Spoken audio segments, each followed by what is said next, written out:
Okay. Now, let me get started over here. I'm supposed to look at that? Oh, no, you can look at me. It doesn't matter. Okay. You know. Now, you were born July 15th, 1912 in Belts, That's right. in Bessarabia.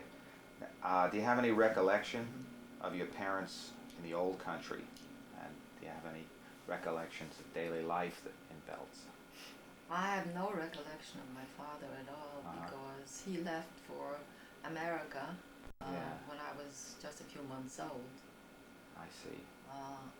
My mother, I don't remember either, although the last thing I remember was playing and she was very, very ill. As a matter of fact, she lay dying. I see.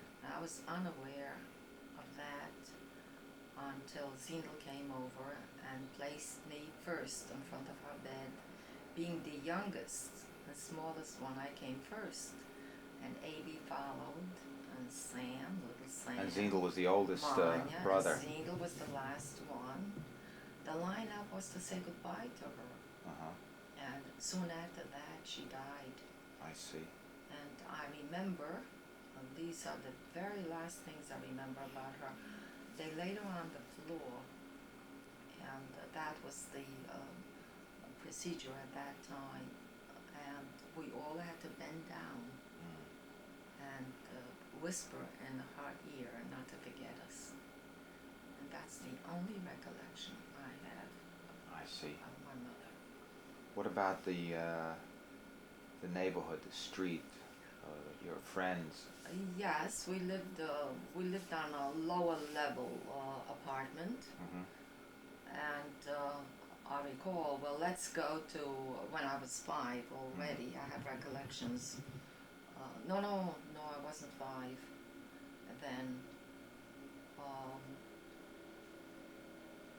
I remember when the Romanians came, and I think it was before my mother died. I don't remember her. Was that 1919, or you would have been 7 maybe? Or? Maybe I was 7.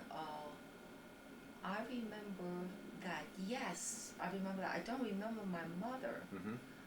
The only memories I have of her is what I just described to you.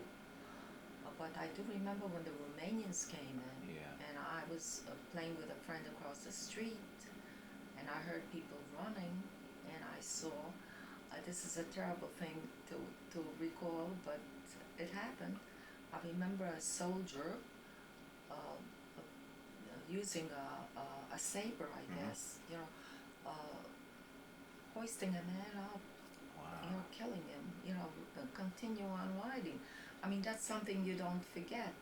It was just pandemonium. People were running. They didn't know what was happening until things subsided. And then I went across the street to my house again. A few days later, I can recall another incident which isn't too pretty either. There was a lot of snow on the ground. Everything was white. And in the middle of the night, maybe 2, 3 in the morning, at dawn, I don't remember exactly when, we all ran through the window to look out, and we saw a sled pulling an entire family which was slaughtered, and the blood running on the snow. Those were my early memories when we lived in the house when my mother died. And one other memory I have, I came down with scarlet fever. I think it was scarlet fever. If it was another disease at that time for children, Manya would know whether it was scarlet fever or some other disease. And I was hospitalized. And little Sam had the same disease later on, and he was hospitalized. They put all the children in one room. He got better. So they took him home. My memory is very dim whether he was the one who was taken home or whether I was the one who was taken home. At any rate, one of us, when they woke up in the hospital, realized that either I was gone or Sam. This may be confusing to you, but we had to take one of the children back to the hospital to show the other one that they had not died. Because in waking up, I didn't see Sam, or in waking up, Sam didn't see me in the hospital, and so we panicked that one of us had died.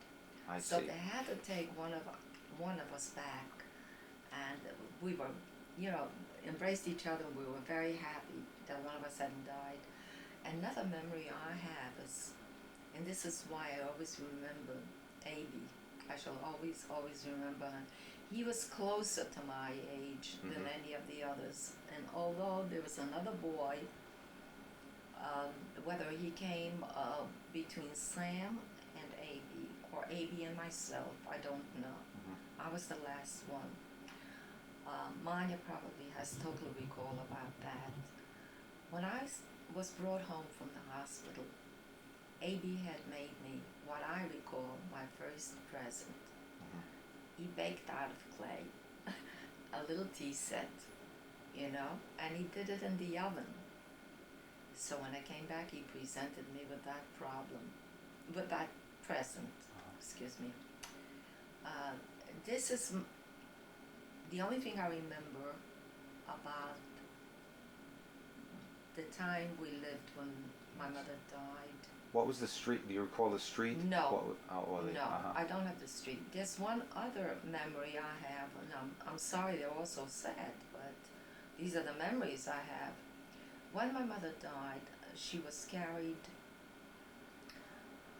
to the cemetery on a stretcher, 4 people carrying her. A.B. and I were not allowed to go because young children under 13 were not allowed on the cemetery. And so he held my hand, and we saw at a distance the way they carried her away. I remember there were tracks there, railroad tracks, and just beyond the railroad tracks was the cemetery. There she was buried. It was later on that I was taken, and I did see the stone, but that's all I remember of her. These are my only memories I have of my mother. What was the? Oh, I'm sorry. Excuse me. There is one other memory. It's interesting. I thought I only had a memory of her dying. My father, when he realized that my mother died, he was in this country. When he realized that she had passed away, he just dropped everything and took the first boat to come back to us. And I remember Zindel and Maya saying that neighbors had seen a strange man looking into the window. He just wanted to be sure that these were his children. We were all grown. Say I was 8 when my mother died, so I hadn't seen him in over 7 years. I don't remember how many months I was old. As I said before, mine remembers. So I had no picture of him at all, and he looked in there. He stayed there for a long, long time, and he wanted to be sure that these were his children. And then he cuddled me. He came over to me, and he held me in his arms. I was new to him, absolutely new. And I remember I didn't like the idea of a stranger being so close to me, and he hadn't shaven, so I was very annoyed at that was my last memory. I see. That street. Yes. Then let me move on a little to the journey that took you to America. You were around 13 when you came, and do you recall the journey, the train trip and the boat trip later? Yes, I do, but I think it's very important that we move to the next apartment at this point, because we live with my grandmother. That was after you came. No, after my father left for this country, left for America. Yeah. And he took Zindel with him. We moved in, or my grandmother moved in with us. That was another street, another address before we came here. And she's the one who had a great influence on me, the idea This is Reza. Baba Reza, that's right. We live with her, and I can't, after all, I remember that period between 8 and 12, those 4 years, at 12, 12 and a half, before I came here, I remember more. Yes. First of all, I was a little older, and I became much closer to my aunt and uncle. That's Anya's mother and father. The Reusners. The Reusners. Anya was very close to my age. I was about a year or so older than she, but and her brother was so close in age. I had children to play with. Mm-hmm. Her younger sister Ida and her brother Mia, and I had two aunts and my uncle, and every single day, practically every day, it wasn't a long distance, that I would walk through the bank. You saw that picture of the bank? I would walk there and spend the whole day. As a matter of fact, after my mother died, they took me there. And I remember I stood behind the door while my aunt whispered to her friend that Shane had died. I see. That's my mother. And I have greater memories of Anya's home than of anybody else's, because I spent a lot of time with them. And then my grandmother had a great influence on me. I must say this, that once I come to this country, once I tell you about the trip, my experiences start here in America. So I cannot leave certain memories behind. And those were that I had a great curiosity. I wanted to learn. And I don't know how it happened that I never went to school. The public schools were just for the very, very poor. And we had a father in America who sent money and things and so on. The other... So you didn't go to school then? I didn't go to a formal school, but I had a private teacher, and his name was Archie, and he taught me well. He must have been a very good teacher, because by the time I came to this country, I knew 3 languages. Well, Yiddish, obviously. I mean, you don't have to go to school with that. That you pick up in your immediate environment. I knew Russian and Romanian very well. I was fluent in those 2 languages. And I came to this country, I had read Russian literature. I knew all about Pushkin, the poet, and Turgenev, Dostoevsky, and all the rest. You know, all of them. You see, when I came to this country, I knew arithmetic. I knew my own history. All I had to do to pick up with the rest of the class in this country was to pick up the language, which I did in about 6-8 months. You see, those were my memories of, bells. There's a lot I can tell you about that town too.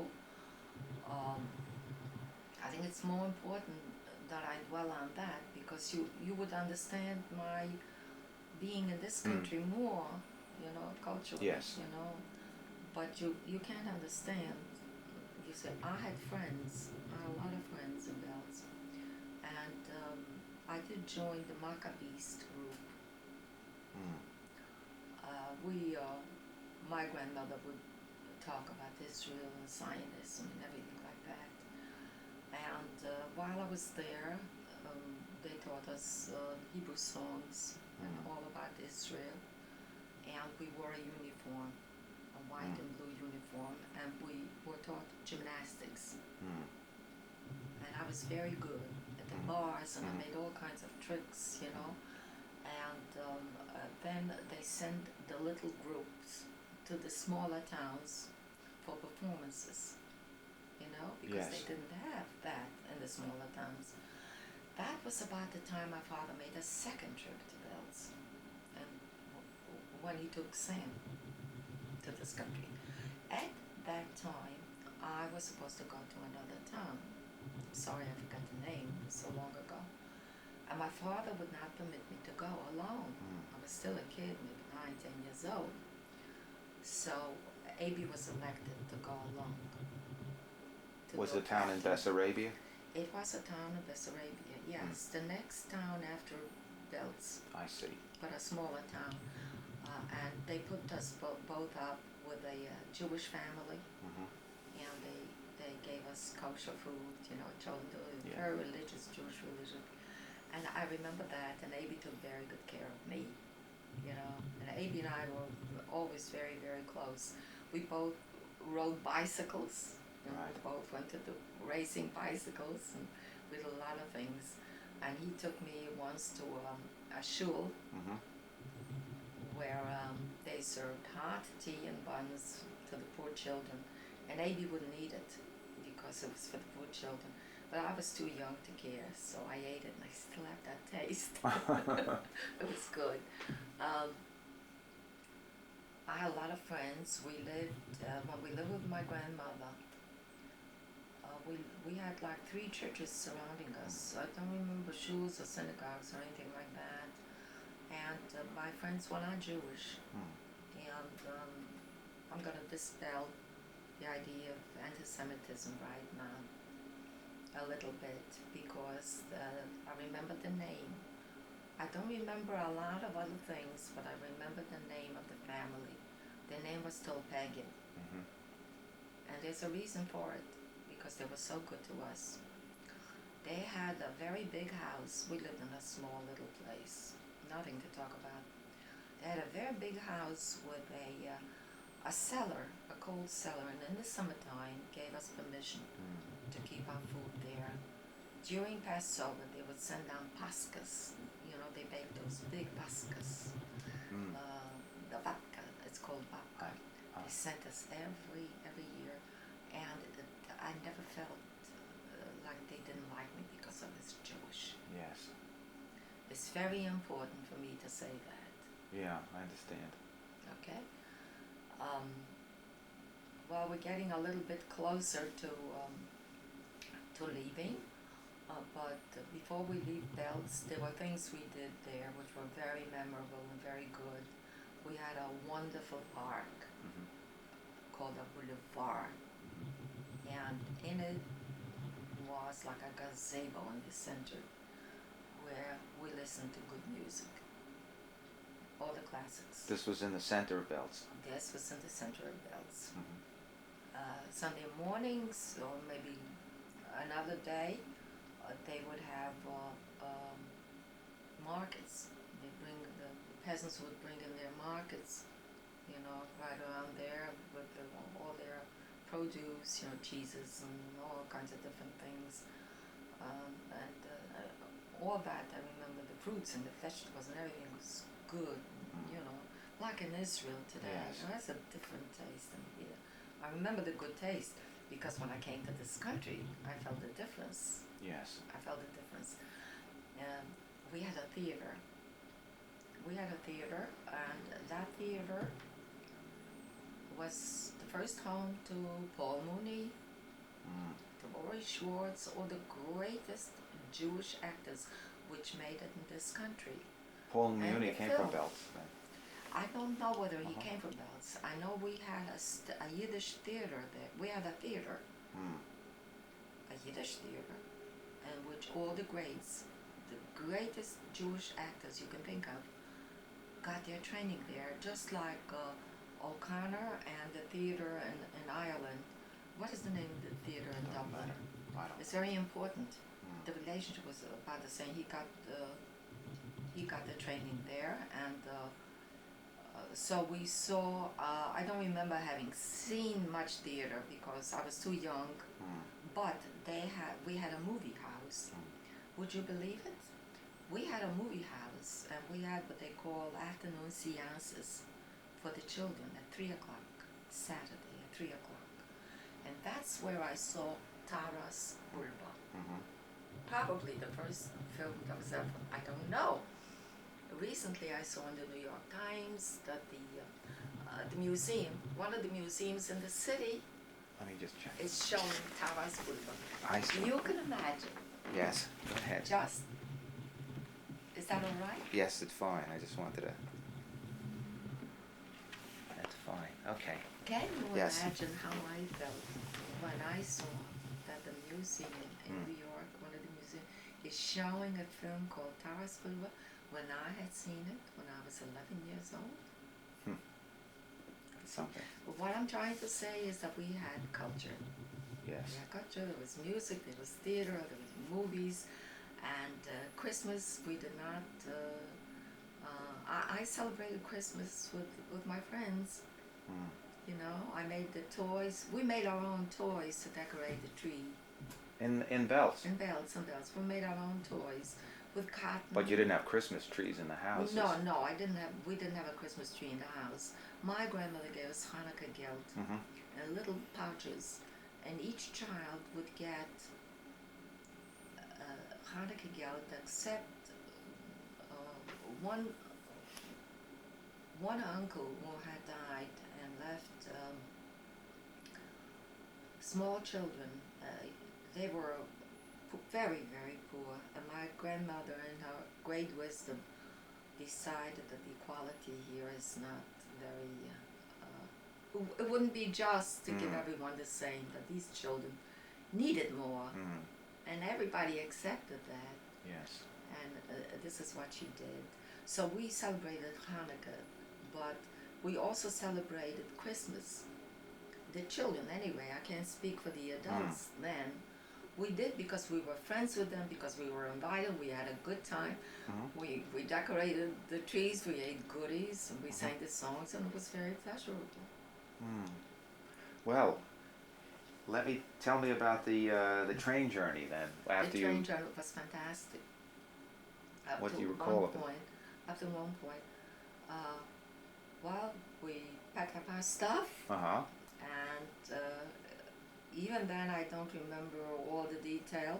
I remember we were in Budapest. I remember. And you went with Manya and I went Aby. with Manya and with Aby. Yes. And we went to Paris. We stayed in Paris for a while because I remember having seen the Eiffel Tower and some other highlights there. And then we went to Cherbourg. In Cherbourg, I got sick.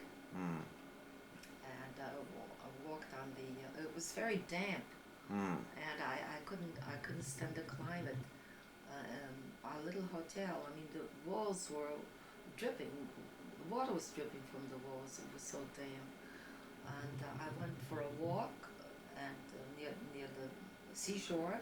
The water came around, and I fell, and the water splashed all over me, and I got very, very sick. And Manya didn't think that I would be able to make it, because coming to this country, the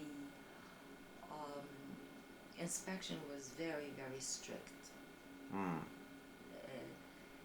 You had to be in very good health. That was one of the qualifications. You know, and some people, I understand, had to be sent back from Ellis Island.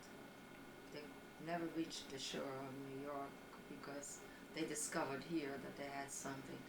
So naturally, I can imagine how Manya felt, because she had a birthday coming up and she had to catch that boat. I mean, so she cabled my father immediately, and what he did simply, he sent more money, and you know, I think we had to pay somebody to let me on the boat, with the idea that this was just a passing thing, that it's not something, you know. Aby and I think, shared a compartment. Manya was first class or second class, and we were third class. And the passage was, for me, it was fun. Not for Aby. He was deadly sick. He was so sick. He was absolutely seasick. Green, seasick. He was so sick. You have no idea. And here I was, the little nurse. I didn't know what to do. Manya was, on the upper deck, and I used to run up and down the stairs. The dining room was a level above us. They had different dining rooms for the different classes, but I went up the stairs and down the stairs. I was playing on the boat, running around. What was the name of the boat? The Mauritania. SS Mauritania. Yes, it was a luxury ship at that time. It was not steerage. It was luxury, but it was not first class. You know what I mean? We had a cabin, we had water, the wash and a dining room, It's not like the steerage boats you see in Ellis Island. People came in. And did you pass through Ellis Island then? Yes, of course. But mine came up first. my father came and got her, and we had to spend the night in Ellis Island, Davy and I. Uh, what was the reason Money gave? I don't recall. There was some reason why the two of us couldn't get off the boat at the same time. Oh. But it beats me. I only know that I stood there. There were bars on the windows. I stood there holding on to the bar. I felt like a little prisoner there. But the next morning, my father came. He came and he took us to my uncle's house, Uncle Goldenberg. That's Sonia's grandfather. Isaac Goldenberg. Yeah, Isaac Yes. Goldenberg. And my aunt and Mark and Rose and Sonia. Sonia was 6. I was 12. Sonia just told me this week we were talking. She says, Ruth, I remember I was 6 years old and you were 12, and I said to myself, at last I'm getting a little cousin to play with, because everybody else was older than me. I see. You know, so we got that, and she was very cute, by the way. And I must say that my uncle and aunt were absolutely wonderful to me. I shall always remember their kindness, because they knew I practically grew up without parents. Yes. You know what I mean? And they showed me every kindness. They really did. And then my father, eventually, I don't know how long we stayed there, but my father got an apartment with 5 rooms. After all, now he had his whole family together. Yes. With Sindel and Aby. And I don't know what their setup was, their house, and where they lived or what. I don't know. When I came here, I went to Uncle's house, and then my father got a 5-room apartment in Brooklyn. And we furnished That was it. on Stone Avenue, I think. No, No? I never lived on Stone Avenue. Ah, okay. Never. Zingel had a store there, that's all. Maybe it was William Street or Hinsdale or Heckman or something. No. It was not Stone. Okay. It was not Stone. My friend Pauline knows, because they lived across the street from us, so she probably remembers. Manya remembers. But I remember the way we fixed up that apartment. Before we came to this country, my father, on his second trip to Belts, when he came to get Sam and, you know, made sure, everything okay? Yes. Made sure that all of us got Romanian rugs as souvenirs. Yes. As you know, Romanian rugs are very, very popular. They're popular today. It's a form of art, like the Romanian blouses. The handwork is just magnificent. And he bought a rug for each one of us.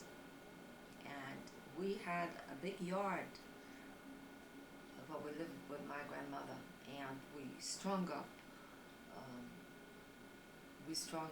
ropes and hung all the rugs out Yes. to air them out before we packed them up. And people came from all over just to look at them. The one Elisa has now was mine. Eugene has one, which was mine. Is the